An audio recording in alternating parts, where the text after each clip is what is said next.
to my thoughts on this matter. And I want you to turn me up as loud as you can, studio. Because I want to ask a very important question this morning. I have a very important question to ask the governing Jamaica Labour Party. And the question I want to ask them is if they have all lost their political minds. Has the governing Jamaica Labour Party lost its political mind? Is there no one at Belmont Road that has thought this matter through clearly? Have you lost your minds? How can this be a decent course of action for you to take? The country's primary anti-corruption body, as it relates to public officials, has ruled that charges be brought against a politician, in this instance, Marissa Dalrymple Philibert, as it relates to the declaration of her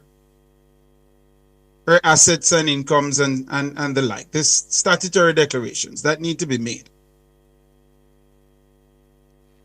They have determined, made out a prima facie case, that she broke the law as it stands. In response to this, Marissa Dalrymple Philibert did the honorable thing by resigning as Speaker of the House and also Member of Parliament for Southern Trelawney. The people of Jamaica,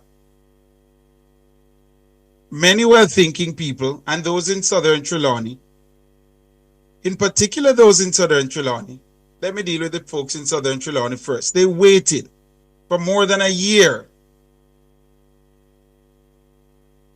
for a by-election to be called, only for the country to now be told, without this matter that Marissa Dalrymple Philibert resigned over, without it being settled, the country is now being told that she is to be the presumptive candidate for the JLP.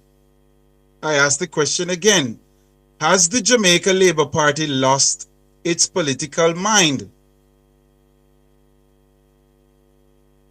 This is an indecent thing to do. It runs counter to every principle of accountability. It is inappropriate and it is vulgar. And I have a question for the Jamaica Labour Party. The people of Jamaica voted you into office.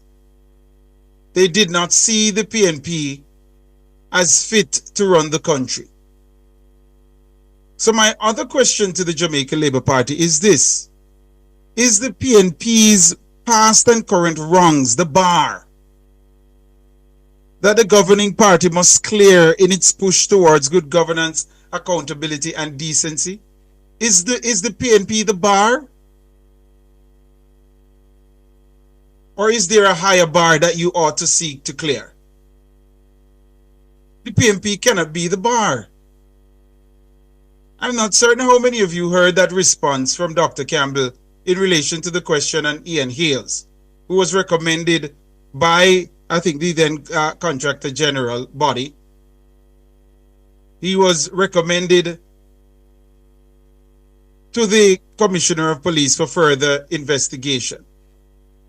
And when that question was put to Dr. Campbell last evening, his response was that, because he was pointedly asked, and I must commend my colleagues who conducted that interview, if the PNP is prepared to put forward anyone in the general elections that are coming up who has matters to answer for before the courts, or whether they're facing investigations.